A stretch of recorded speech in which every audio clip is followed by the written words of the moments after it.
करता हूँ कि आपको लोगन के संबंध में यही है। नहीं, आप तिरकेल का जल देखे होंगे, नहीं मंदाकिनी जल देखे होंगे, गंगा जल देखे होंगे, कुआं का जल देखे होंगे, बावली का जल देखे होंगे, पोखरा पोखरी का जल देखे होंगे, नयन जल देखा होगा ना, नयन जल आंसू है नहीं। लेकिन आज तक कोई बता दे कि मृग तृष्णा का भी जल कोई देखा है?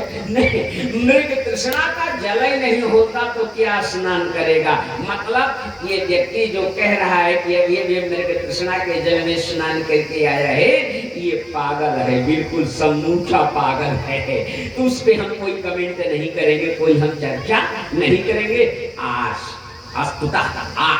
जो सनातन धर्म में, इस्लाम धर्म में जो अल्लाह अल्लाह को मानते हैं, कोई जो गॉड राम रहीम को मानते हैं, इसका मतलब कि भगवान नाम की कोई चीज है जिसकी चर्चा, बोलो भाई, जिसकी चर्चा सब करते हैं। अगर किसी का होना निश्चित नहीं है तो उसकी चर्चा कोई करेगा नहीं करेगा। बाबा तुलसी ने यही बताना चाहा कि जिसकी चर्चा हर समाज में हो रही है। कुरान क्या बोलता है? कुरान भी हमारे बात को समर्थन करता है। अंतर इतना है, इस्लाम पुनर्जन्म को नहीं मानता और हम सनातन धर्म वाले पुनर्जन्म को मानते हैं। अंतर इतना है, वो कुरान में भी शब्द आया है, हर जर्रे जर्रे में उस नूर का आमेज है, हर कण कण में उस परमात्मा का सम्मिश्रण है। हर जर्रे जर्रे कण कण में, हर जर्रे जर्रे में उस नूर का माने भगवान का, आमेज माने मिश्रण है, मिलन है। यही बात तो हमारा उपनिषद भी बताता है। ईशहवास्यमिदं सर्व यज्ञकिंचित् जगत्यान जगता। बोलो भाई, यही बात तो तुलसीदास भी चिल्ला रहे हैं कि हरि व्यापक, बोले हरि व्यापक सर्वत्र समाना, तो प्रेमत प्रकट होन मन जायना। ओते सहु कायल विदिस जग माही, कहाऊ जो कहाँ जहाँ प्रभु। क्यों नहीं मानते आपको? बोले आपका परमात्मा दिखाई नहीं पड़ता। अच्छा, एक चीज मैं बताऊं, कभी कभी गप्पियों से भगवान मुलाकात न करवावे। हाँ, गप्पी मिल जाए तो मानो पूरा मूड ही खराब हो जाता है, पूरा मूड प्रधान जी गप्पी से। अक्सर भगवान से कहा कि गप्पी से न मिलावे। हाँ, एक बार एक यात्रा में जा रहे थे, यात्रा में आप समझिए, तो जिस ट्रेन के डिब्बे में हम बैठे थे, भगवान जाने काली कोट पहने थे 3। अब काली कोट कौन पहनता है हम नाम नहीं लेंगे, आप सब जानते हो। काली कोट पहने और माघ का समय था। एक ने कहा यार मैं बहुत गर्म चाय पीता हूँ, बहुत गर्म चाय पीता हूँ। इसने कहा यार, तीनों ने कहा मुझसे ज्यादा कोई नहीं गर्म पीता। मैं बैठा था, एक ने कहा मैं इतना गर्म चाय पीता हूँ कि जब चाय उबलती है ना, तो उबलती हुई चाय को मैं सोच जाता हूँ, शुरू को लेता हूँ। हमने कहा ये मानो है कि दानो है नारायण, ये तो बैताल है। दूसरे काली कोट ने अपने टाई को ऐसे ऐसे किया, हम हमसे ज्यादा गर्म चाय पीते हैं। उसने कहा भैया तुम कितना गर्म पीते हो? कहा जब चाय उबलती है तो वाष्प के रूप में जब ऊपर धुआं के रूप निकलती है तो हम धुएं को सब शोषित कर लेते हैं, उसके वाष्प को हम पी जाते हैं। अरे हमने कहा यार इतना गजब बोलने वाले तो हमने कभी नहीं देखा, आप ही नहीं देखे होंगे।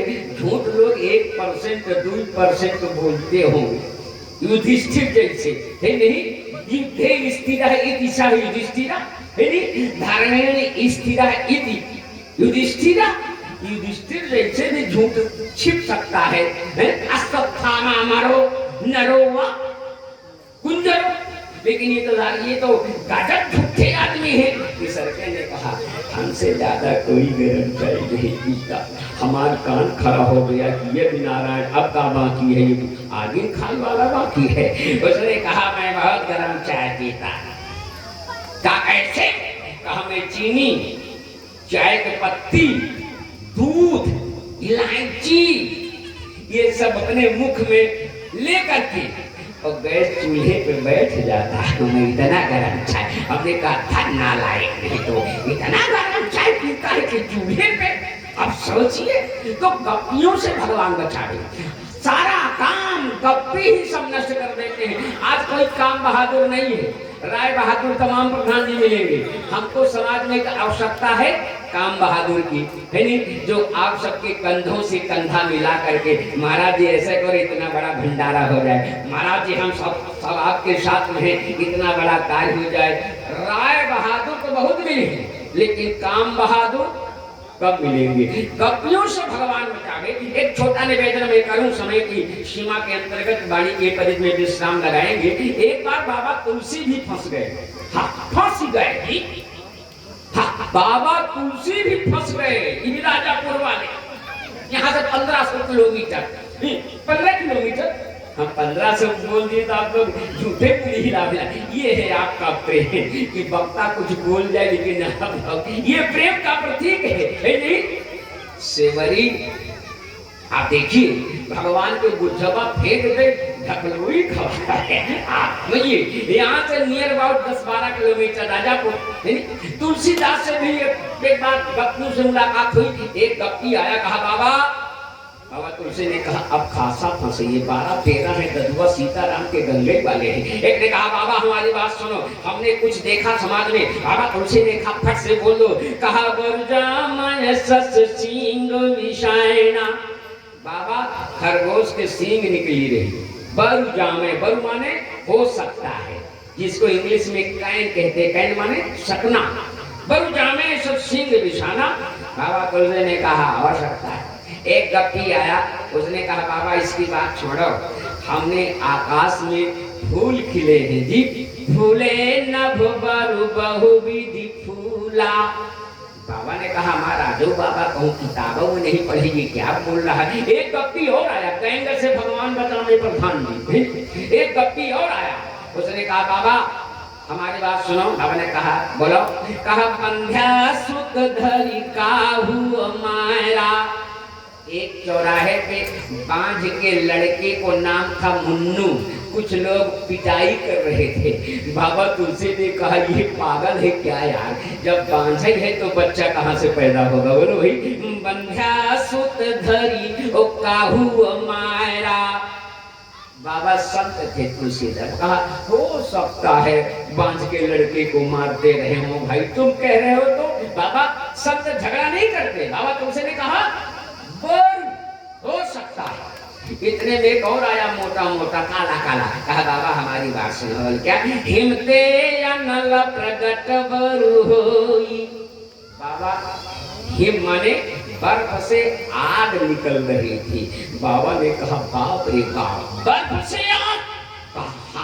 बाबा ने कहा हो सकता है भैया बर्फ से आग निकलती हो, तुम देखे हो। इतने में एक और आ गया, बड़ा कमबख्त पूरे गंगे थे।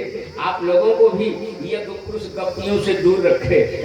एक और आया, कहा बाबा हमारी बात सुनो। बाबा तो उसने कहा बोलो। उसने कहा बाबा कमठ पीठ जाम ही बरु बायरा। बाबा कच्छप के पीठ में एक एक बीता के बाल उगे थे। कभी आप लोग भी देखा है बात? कच्छप के पीठ में, कछुआ के पीठ में कभी बाल उगा देखा है? कछुआ के जो पीठ होती है, कछुआ जानते ना? कछुआ के पीठ मतलब जैसे श्रीलंका का ये क्रिकेटर था सनत जयसूर्या, उसका भी सब सफा था, मुंडी के एको बाल नहीं है, नहीं टकला।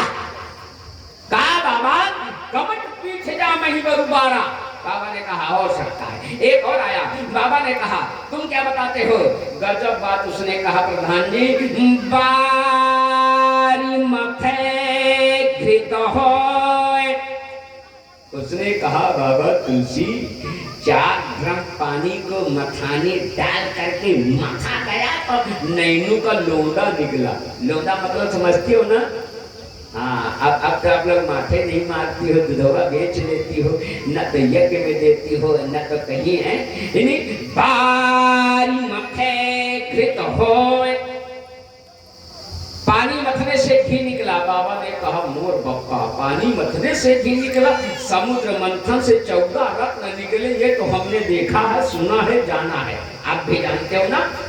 समुद्र मंथन से 14 रत्न निकला ये जानते हैं, लेकिन कमबख्त ये बोल रहा है कि बारी मथे घृत होए। इतने में लास्ट वाला आया, अंतिम वाला। उसने कहा बाबा हमारी बात सुनो, ये जो लोग बोल रहे हैं सब झूठे, सब झूठे, हमारी बात सुनो। बाबा ने कहा तुम सुनाओ। का सिकता से बरु तेल, सिकता 4 ट्रैक्टर जमुना जी के किनारे के बालू को ले आकर के अब तेलियों के मोहल्लों में तेलियों ने कोल्हों में डाल दिया। अब 13 तो 4 ड्रम कड़वा तेल निकला। बाबा ने कहा गजब तमाशा बना दिए हो, सिकता से बरु तेल। लेकिन बाबा तुलसी ने कहा सावधान मूर्खों, तुम लोगों ने जो कहा वो एक बार हो सकता है नहीं? तुम लोगों ने जो कहा वो एक बार हो सकता है, लेकिन संत तुलसीदास जी जो बोल रहे हैं सुनो ध्यान से। बोले क्या? कबीनु हरि भजन, ये कौन बोलता है? संत। कबीनु हरि भजन न भव करियो यह सिद्धांत बिना भगवान के भजन के कोई भव सागर पार करना चाहे तो ये नहीं हो सकता, ये नहीं हो सकता, ये नहीं हो सकता। तुम लोगों ने जो कहा वो एक बार हो सकता है। साक्ष्य क्या नहीं मानते परमात्मा को? परमात्मा आपका दिखाई नहीं पड़ता। अंतिम बात निवेदन कर दो, फिर महाराजा श्री का समय हो रहा है। अंतिम बात सीधी सी है। हमारे यहाँ कुछ लोग विकासवाद को मानते हैं, पढ़ी लिखी समाज है। विकासवाद किसने चलाया? विकासवाद डार्विन ने चलाया। बच्चे पढ़े होंगे कक्षा 10 में 8 में। डार्विन विकासवाद का जनक है। विकासवाद की थ्योरी क्या है?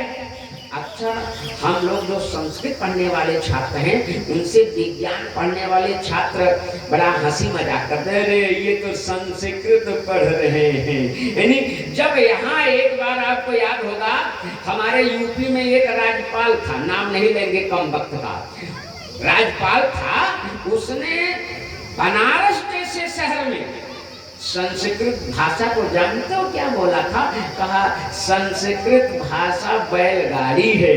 तमाम विद्वानों ने उसको उत्तर दिया था, नाम नहीं लेंगे। राज्यपाल महोदय का ये लैंग्वेज था। अरे संस्कृत देववाणी है, मूर्ख तुम क्या समझोगे संस्कृत क्या है? ये साक्ष्य। तो विकासवाद डार्विन की थ्योरी है। उसने कहा ईश्वर नाम की कोई चीज नहीं है। एक आग का गोला ऊपर उठा और उसमें से कुछ टुकड़े माइनस हुए तो पृथ्वी, तारागण, चंद्रमा और फिर वनस्पत जगत का उद्गम हुआ। वनस्पत जगत में विकास होता गया, विकास होता गया, दिनों दिन दिनोत्तर तो बंदर हुए और बंदर के पूंछ में विकास हो गया तो मानव बन गए। कितने लोग इस थ्योरी को मानते हैं? वाले पागल है। अब विकासवाद की एक थ्योरी और है, बच्चे पढ़े लिखे बैठे हैं। जीवों के आपस में संघर्ष हुआ और जो जीव जबर हो गए उनका नस्ल बरकरार रहा और जो कमजोर हो गए तो उनका नस्ल विलुप्त हो गया। ये भी डार्विन की थ्योरी है। तो मैं निवेदन कर रहा हूँ, विकासवाद से सृष्टि का सृजन नहीं हो सकता।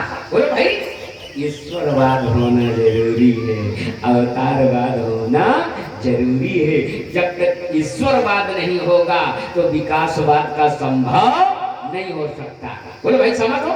नहीं तो एक बात मैं निवेदन करूं, बड़ी अच्छी समाज है। विकासवाद मैं मानता हूं, हमारे सारे हिंदुस्तान मान लेंगे, जितने भी हमारे भारतवर्ष के भाई बहन हैं। लेकिन एक बात मैं मंच से, धर्म मंच से बोल रहा हूं, सावधानी से सुनना। हमारे यहाँ पंचांग देखे हो ना? पंचांग पत्रा बनारस के विद्वानों ने गणित करके 10 साल बाद तक का पत्रा बनाते हैं कि नहीं? बोलो भाई। जिस महीने पे ग्रहण लगना होता है, जिस महीने पे पुरुषोत्तम मलमास लगना होता है, सब पहले से जान जाते हैं कि नहीं? बोलो भाई। किससे? कहा वैदिक संस्कृति में ज्योतिष शास्त्र के मुताबिक 5 बजकर के, सावधानी से समझना, 5:45 पे पंचांग में पूरब में सूर्य उदय लिखा है। कितने? 5:45 पे। अगर अस्त की बात करें, करेक्ट 6 बजे सूर्य भगवान पश्चिम में अस्त होंगे। ये कौन बता रहा है? हमारे आपके ज्योतिष शास्त्र पंचांग बता रहा है। अब कोई डार्विन ना करके सोचो, मैं बड़ी ऊंची बात बोल रहा हूं, कोई ऐसी अम्मा मां बेटे नहीं पैदा किया है धरातल पे, पूरे धरातल पे, जो सूर्य भगवान को पंचांग में 5:45 पे निकलने के लिए लिखा गया है। विद्वानों ने लिखा है, ज्योतिष करके, गणित करके, अगर कोई 12 बजे रात सूर्य भगवान को निकाल दे, हम उसका गुलाम बन जाएंगे। कोई माई का लाल ऐसा कर सकता है? चाहे अमेरिका हो, इंग्लैंड हो, जर्मनी हो, रूस हो, चाहे जिस कंट्री का, चाहे जितना बड़ा साइंटिस्ट हो, वैज्ञानिक हो, कोई ज्योतिष शास्त्र को झुठला सकता है? 12 बजे रात निकाल सकता है? खैर छोड़िए इस बात को, मैं एक बात और बोलता हूं। अगर उत्तरांचल में हिमालय पर्वत स्थित है, कहाँ? भारत के उत्तर में, कोई विकासवाद को मानने वाला है नहीं, विकास करके उसको हत्ता और बिहरवा में ला करके स्थापित कर सकता है? विकास कर दे, पर्वत को उड़ा देना, कर सकता है? नहीं कर सकता। क्यों? कहा एक बार, बड़ी अच्छी समाज है, एक बार बुरा नहीं मानेंगे, एक बार हम डॉक्टर भीमराव अंबेडकर के बनाए हुए संविधान में तो संशोधन कर सकते हैं। संशोधन समय समय पे किया गया है, संशोधन करना लाजमी है। 370 संशोधन करके हटाया गया कि नहीं हटा गया? बोलो भाई। तो डॉक्टर भीमराव अंबेडकर कृत संविधान में, भारतीय संविधान में संशोधन प्रधान जी हो सकता है, लेकिन परमपिता परमेश्वर ने जो वेद संविधान बनाया है, उसमें कोई माई का लाल संशोधन नहीं कर सकता। कोई माई का लाल संशोधन नहीं कर सकता। जो वेद संविधान भगवान ने बनाया है, ये सच्य। क्यों नहीं मानते परमात्मा को? बोले आपका परमात्मा दिखाई नहीं पड़ता। अच्छा, दिखाई पड़ेंगे तब मानोगे? कहा अच्छा, एक बात और, अंतिम बात, एक चीज बताओ। बोले क्या? कहा आप किसी से पूछा जाए, अंतिम बात है, बड़े अच्छे लोग बैठे हैं, आप अपने सत्ता को कैसे प्रमाणित करते हो? बोलो भाई, आप जियत हो, आपकी सत्ता है, ये कैसे प्रमाणित करोगे? कोई नास्तिक से पूछा जाए, भगवान को छोड़ो, आप अपने सत्ता को कैसे प्रमाणित करते हो कि तुम्हारा अस्तित्व है? तो एक ही आंसर देगा। कौन सा? श्वास चल रही है तो हमारे सत्ता का बोध है नहीं। अक्सर लोग, प्रधान जी नाड़ी देखा थे डॉक्टर, धुका थी कि नहीं धुका। अब कुछ लोग अपने कान को ये सिनेमा पे लिया है कि ऐसे अनकते हैं, तो बोला थी कि नहीं। मतलब हर व्यक्ति के वजूद के पीछे उसके श्वास का प्रमाण है। बोलो, श्वास बंद हो जाए तो काम, बोलो बोलो, नारायण। तो जब किसी भी नास्तिक से पूछा जाए, आपके सत्ता में आपके श्वास का प्रमाण है, जरा गंभीर से समझिए, आपके सत्ता में, हमारे सत्ता में क्या प्रमाण है? श्वास है नहीं। श्वास चलती है तो मेरे सत्ता का प्रमाण है। तो बोलो, परमात्मा के भी सत्ता में परमात्मा के श्वास का प्रमाण होना चाहिए कि नहीं? बोलो भाई, बोलो बड़ी। परमात्मा का जब श्वास से प्रमाण मिलता है, तो परमात्मा के सत्ता में परमात्मा का श्वास का प्रमाण होना चाहिए। बड़े अच्छे लोग बैठे हैं, परमात्मा का श्वास है क्या? अब कहाँ धुक धुकी। एक तो कैसेट में कभी कभी आप सुने होंगे, एक भक्त जो है लड्डू गोपाल रखे था, गाना सुने होंगे नहीं। अब वो लड्डू गोपाल में सोने की मूर्ति थी, चांदी के, उसमें भी दिल धुक धुक धुक करता था। वो डॉक्टर के पास गई, आप सब जानते हो, डॉक्टर ने आला लगाया तो वाकई में उस कृष्ण के मूर्ति में कलेजा धुक धुक धुक धुक। डॉक्टर भी है, डॉक्टर सब दवाई सवाई डिस्पेंसरी छोड़ करके वह भगवान का भक्त बन गया। ऐसे में आपने सुना होगा। तो हमारे सत्ता में जब तक श्वास चलती है तो हमारे सत्ता का बोध होता है। तो परमात्मा के सत्ता में परमात्मा का श्वास प्रमाण होना चाहिए। परमात्मा का श्वास है क्या? बड़े अच्छे लोग हैं। परमात्मा का श्वास कहाँ देखोगे? वारे बाबा तुलसी, वारे हिंदी साहित्य की मारतंड, हिंदी साहित्य के वाग्मी विद्वान कवि कमल दिवाकर, मर्यादा रूपी मंदिर के महान तुलसी ने लिखा कि जाकी सहज, बोलो भाई, जाकी सहज। प्रधान जी, पंडित जी, आप मानस पढ़ते हैं, बड़े अच्छे विद्वान हमारे सुनता है। बोले जाकी सहज श्वास श्रुति चारी, जाकी सहज श्वास श्रुति चारी, सो प्रभु पढ़या कौतुक। जिसकी सहज श्वास ही चारों श्रुति हो। श्रुति माने वेद, आगम माने वेद, निगम माने वेद। तो हमारे सत्ता में हमारे श्वास का प्रमाण है, तो परमात्मा के सत्ता में वेद प्रमाण है, और वेद के सत्ता में मंत्र प्रमाण है, और मंत्र के सत्ता में जो यज्ञ हो रहा है यज्ञ का प्रमाण है, और यज्ञ के सत्ता में, बोलो भाई, यज्ञ के सत्ता में खूब बरसात हो, अधिक अन्न पैदा हो, क्षेत्र में खुशहाली हो, इसका प्रमाण मिलता है कि नहीं? बोलो भाई। तो जब हमारे सत्ता में हमारे श्वास का प्रमाण है, तो परमात्मा के सत्ता में वेद प्रमाण है। उसी वेद स्वरूप परमात्मा के अस्तित्व, व्यक्तित्व, प्रभुत्व, कृतित्व के विषय में भक्त तुलसी ने लिखा कि बिनु पग चलय सुनय बिनु कायना, कर बिनु कर्म करय विधि नायना। बोले आनंद रहित सकल रस भोगी, बिनु बाड़ी बगता बड़ शेष चैन। कल लेकिन एक बात बता दें, माताएं लोग कुछ समझते हैं कि अब काल चलेंगे, काल और नहीं, आगे भीड़ कर दो। अब आप लोग कल तो एब्सेंट थे, आज तो कम से कम 25-50, और देखा प्रधान जी हम तब आऊ जब तोहार पंडाल भर जाए।